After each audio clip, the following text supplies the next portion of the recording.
Well, thank you for tuning into the Stuff I Heard podcast. I'm your host, Joshua Peak, and Happy New Year, everybody. Hope everybody's doing great. I hope you had a fun, safe New Year. Got to see the ball drop or your favorite team on television. College football was pretty great to watch. Two really good games. Some controversial calls from officials. Sort of a non-call by the refs in the TCU game that I think there was a few bad calls in that game that could have gone either way, where they should have, and they weren't called. And TCU pulled it off. I mean, it was fun to pull for the underdog in that game.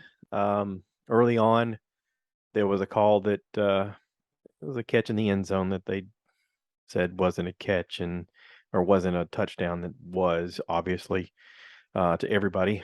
And then another non-call at the end of the game where it was definitely a targeting that they did not call. Just terrible, terrible calling all over the field that night. I think the refs have money on the game, and that's why they wanted TCU to win the way they did. And I said what I said. So there. The Georgia Ohio State game was pretty exciting to watch all the way to the very end. Cannot believe that Ohio State had a chance to win it and missed the field goal so bad. I know that kicker's got to be hating life, but yeah, we had fun. My wife and I went down to visit her folks in South Georgia and got to hang out with some fabulous family and meet some new parts of the family. And we shot off some fireworks late Saturday night. It was a lot of fun. And yeah, so now I'm back home, getting in the swing of things. It's time to kick off the new year, 2023, with a plan. Okay, because I'm a plan person. Let's have a plan. Because I've always heard it said if you fail to plan, you have a plan to fail, and you know there is a lot of truth to that. Me personally, I believe that I respond well to spur of the moment, let's figure it out situations.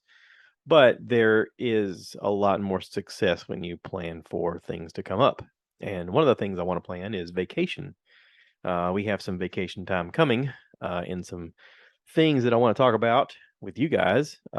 Specifically, let's start off with March the 4th. There is a band called Hairball that is coming to Augusta, Georgia.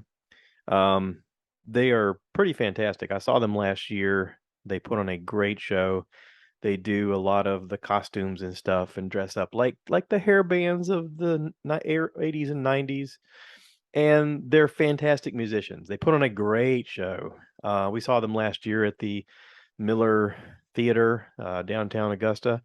This year they're going to be at the Columbia County Performing Arts Center. And tickets are available at retroconcertseries.com or on Ticketmaster.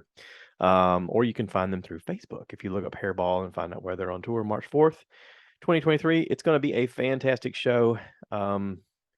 They are selling out tickets pretty quickly, so get your tickets now before you miss out. I have my tickets, so I'm in like Flynn, baby. It's going to be fun. Derrick Dove and the Peacekeepers are going to be there performing as well. They're opening up. Um, Derrick Dove, I've had him on the podcast. He is a blues rock musician. During COVID, he would do a lot of Facebook Live performances with him in the backyard and a guitar, singing whatever people requested, and a lot of it was cover songs. And let me tell you, his Purple Rain is pretty impressive. I think he's going to work with Hairball on doing some songs that they don't do. A little bit different brand. But Derrick's a fantastic performer, and Hairball is a ton of fun. So get your tickets now. You're not going to regret it. I'm telling you, it's going to be a blast. I've got a lot of friends and family that are going, so looking forward to that. Let's talk about some stuff I heard. So I have been working a lot of third shift this past week, and with that, I've been consuming podcasts. I listened to Dan Cummings' podcast, Time Suck. Um, some some crazy stuff about. I went back in the back catalog because I'm current on what's there now, and so I've gone back in the catalog to listen to old podcasts to just I don't know. He's very entertaining and it's informational and it's funny because he's a comedian, so he makes jokes where things are uncomfortable and I listened to a very interesting one about the Jehovah's Witness. I knew nothing about Jehovah's Witness other than the fact that when I was a kid, there was always a joke about them coming and knocking on your door and riding bicycles and stuff like that. And I dated a girl for a little while. That one day we were talking about how, so tell me about, how you grew up or whatever. And we started talking about how I went to church, and she's like, "Oh, we grew up Jehovah's Witness." And I was like, "What is that? Is that the little bicycle thing?" And she's like, "Well, no, but kind of, sort of, yeah." And her father had died when she was young, and she didn't really. They quit going when she was like, I don't know, 12 or 13. And so she's like, "I can't. Yeah, I don't really remember a lot about it. I just remember it was fun as a kid." And I was like, "Oh, okay." So listening to the Time Suck episode, I think it was 262 or 269 or something like that. Anyway, you can find it in the catalog. It's very, very fascinating how they sort of are set up to protect people who are child molesters and and pedophiles. There is a two how is it phrased? There has to be two parties that agree that they saw what they saw in order to prosecute somebody, and even then, they don't allow civilian prosecution. Like it's handled sort of in house, and it's all sort of a oh no, whoopsie kind of deal. Oh, you just can't hang out with us for a while, sort of situation. And it's like, what? So now there are all these lawsuits out there of people who are children who have gotten out of the Jehovah's Witness, and they are suing the big community. And it's interesting because I knew nothing about this religion at all. And there's a ton of history about how they were set up to be a doomsday cult. It's a cult. It's just a cult. Okay. It is a cult. If you're outside of the group, they shun you. They break ties with you. They don't have any communication with you. They constantly want you to sell everything and give them all your money, including your insurance money or your business, because the end of the world's coming, soon. Um, they've had like, I don't know, 8 or so time periods where they've claimed it's going to be the end of the world this year. You need to sell everything. There's no point in you going to college. There's no point in you having a business. You need to sell everything and give it to the church because that's the only way you're going to survive. And and there's only 144,000 members that are going to be allowed into heaven, and the rest of you, sorry, whoopsie. And yet they have a weird ratio of like 62% of the people who join the Jehovah's Witness leave the Jehovah's Witness, and yet their numbers continue to grow every year because of their constant evangelical riding up to people's door on bicycles and, "Have you heard the good word?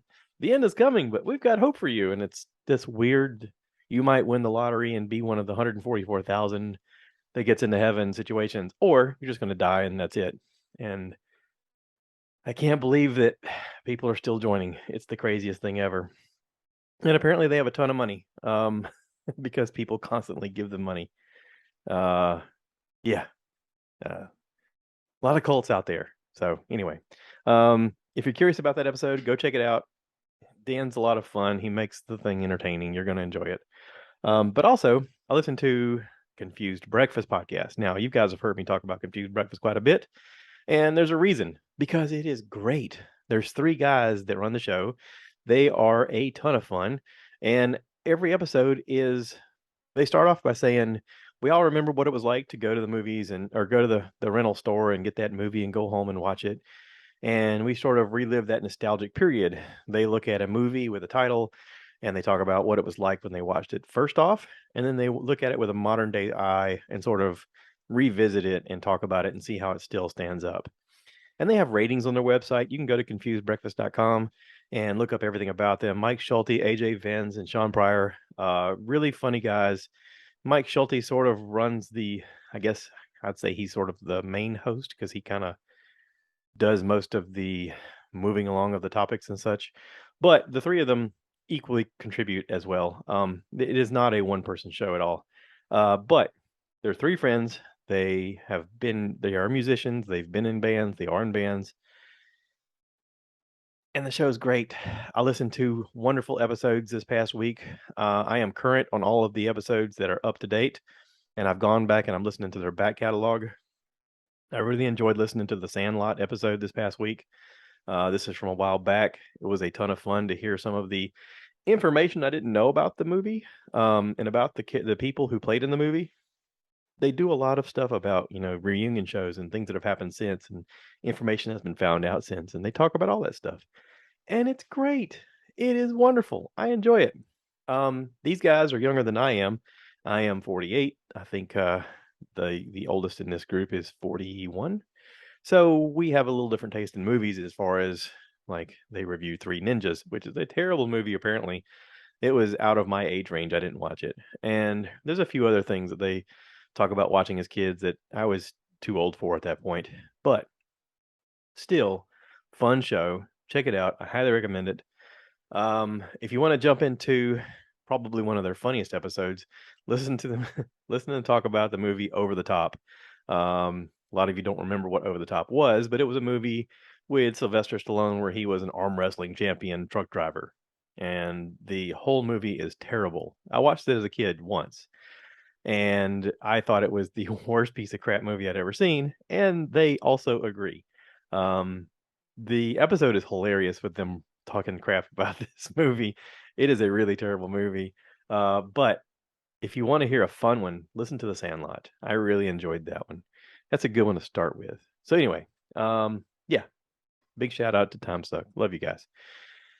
Uh, also, they have they do something that's interesting because I'm an inside baseball kind of guy. Okay, they do something interesting that I am envious of, and also like I don't have the time to do. But they have a not only the website and the email address and all the other stuff. They have a phone number that you can call in and leave voicemails, and they play voicemails once in a while on the air. And I listened to them play one recently. I forget the episode I was listening to, but it was an older one.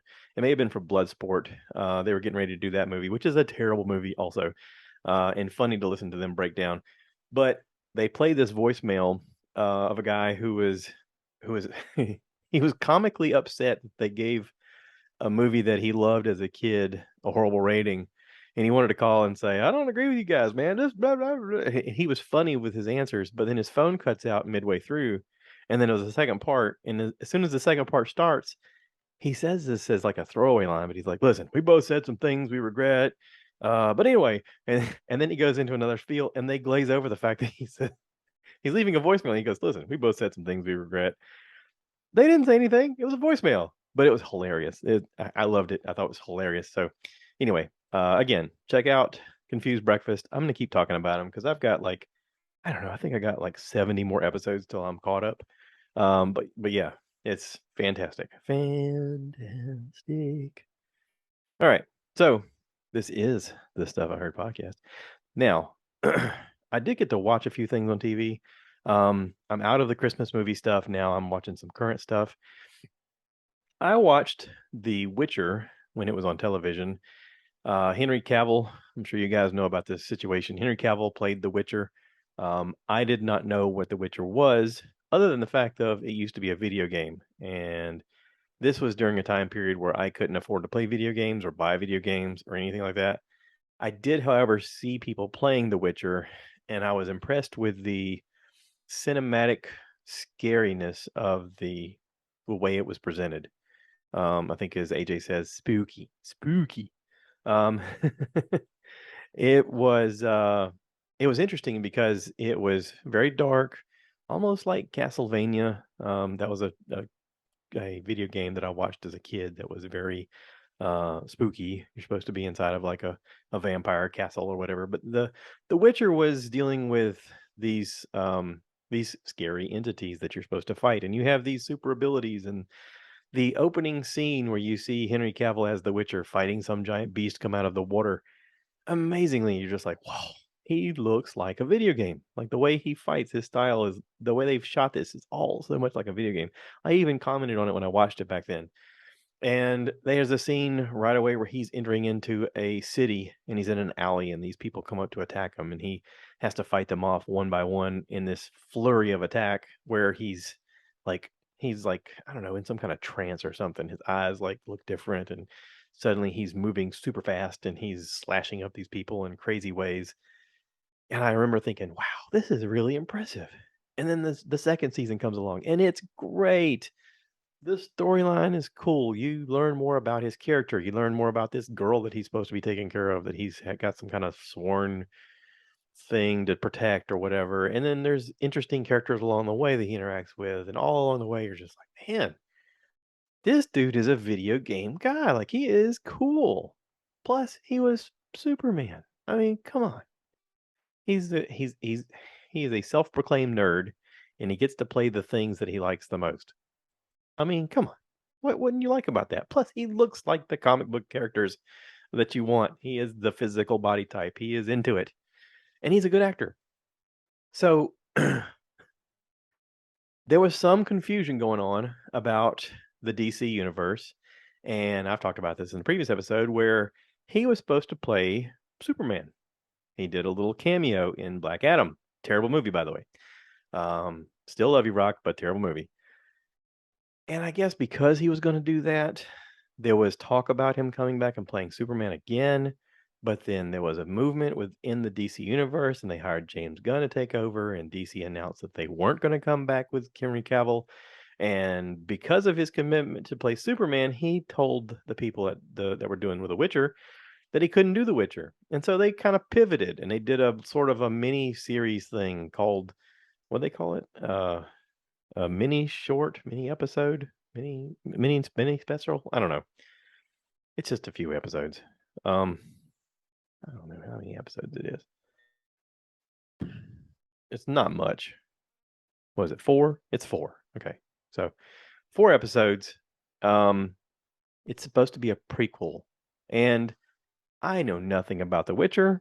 I mean, let's be honest. I know nothing.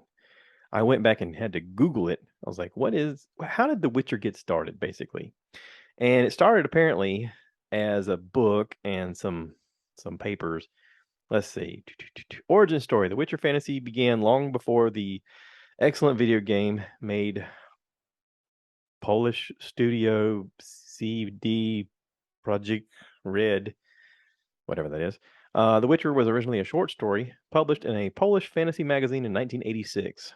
Today, the Witcher series encompasses 3 collections of short stories and 5 novels. And then it became a video game, and it transcended everyone's consciousness. I mean, whew. Okay, so what is the story of the video game or the book? It says the game is centered around Geralt of Rivia.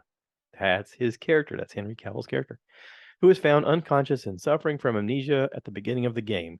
He gradually learns that he was a renowned witcher, and that he has friends and enemies almost everywhere who do not suffer from amnesia, in quotations. So I liked it. Okay, I liked it. And then Netflix came out with this prequel thing because they were like, I don't know, we sort of had the plan to write The Witcher. What do we do? Well, we had this other project, this origin story. Let's do that. So they came out with The Witcher Blood Orange Origin. Come on, tongue, work with me here. And Blood Origin is not great. Okay, it's just not great. I'm looking online right now. It's got a 4.3 on IMDb. It's got 35% on Rotten Tomatoes. It's not great. Okay. The prologue here, or whatever the thing is supposed to be about, says, set more than 1,000 years before the world of The Witcher, 7 outcasts in an elf world unite in a quest against an unstoppable power.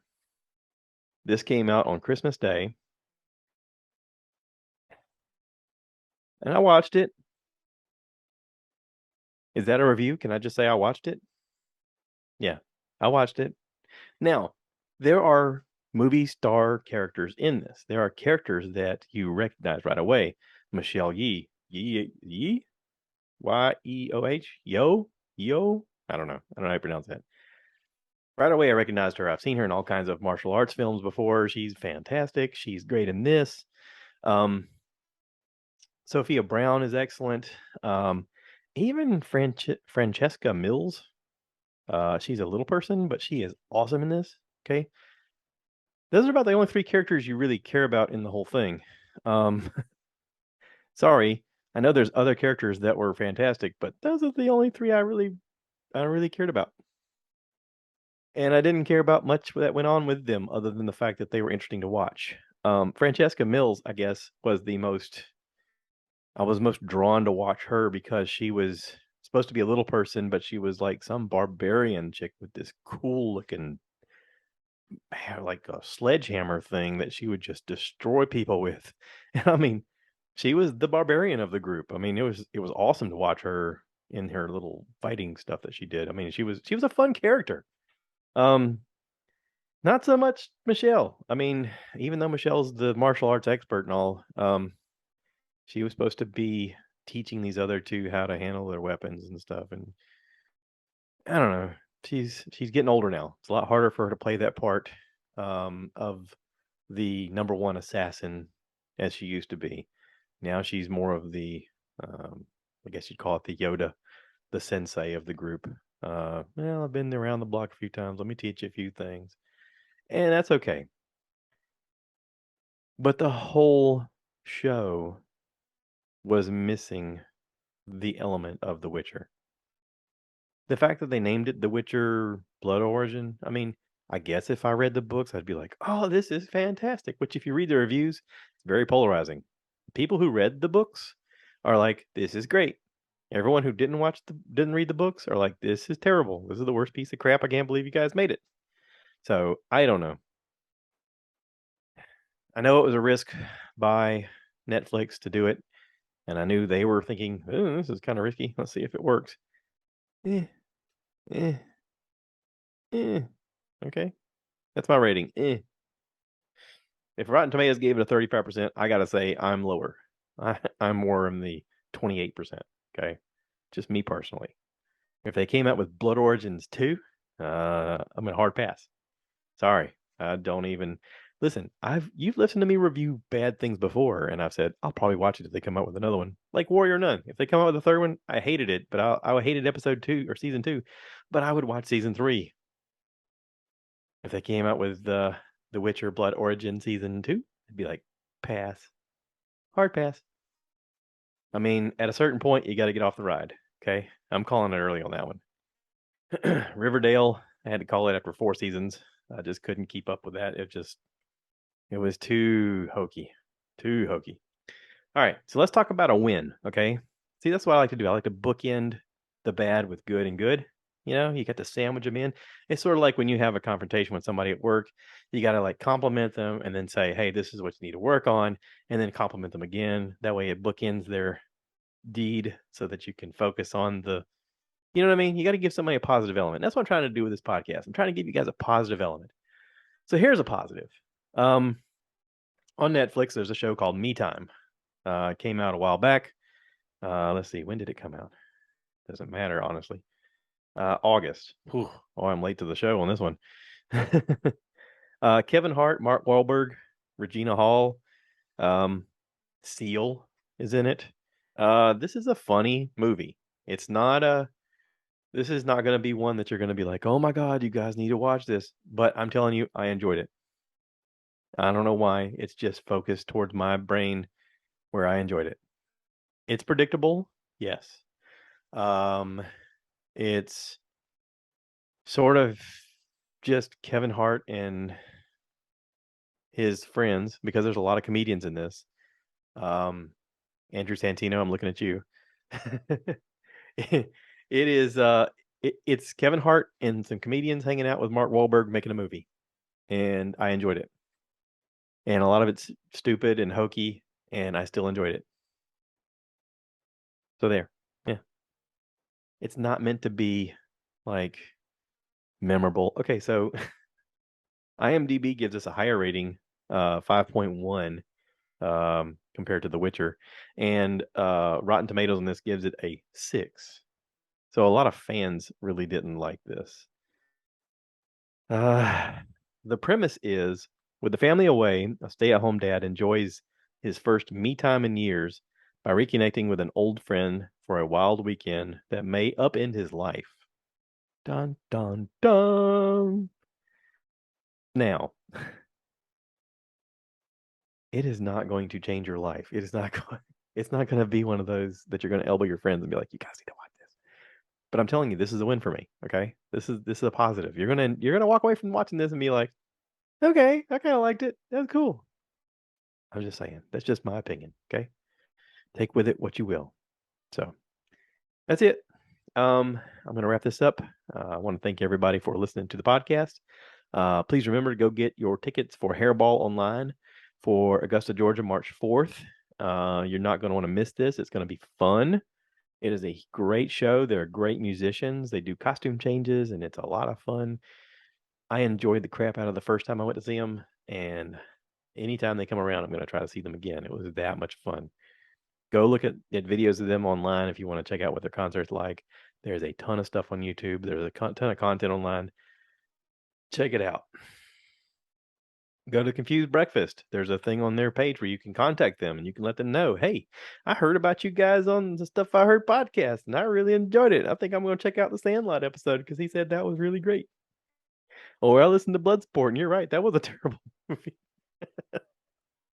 Over the Top was one of the worst movies ever. So yeah, do that. All right. And I'm going to wrap this up by saying thanks for everybody for listening. Please remember to rate, review, subscribe, share with your friends. If you want to be on the podcast, let me know. We can do this through Zoom or you can come to the house and hang out. We can do the thing here. I mean, don't be weird and all. All right. Thanks for listening, everybody. I always end this by saying, cue the cow. Moo, baby. So I want you guys to give me more likes. Give me more likes.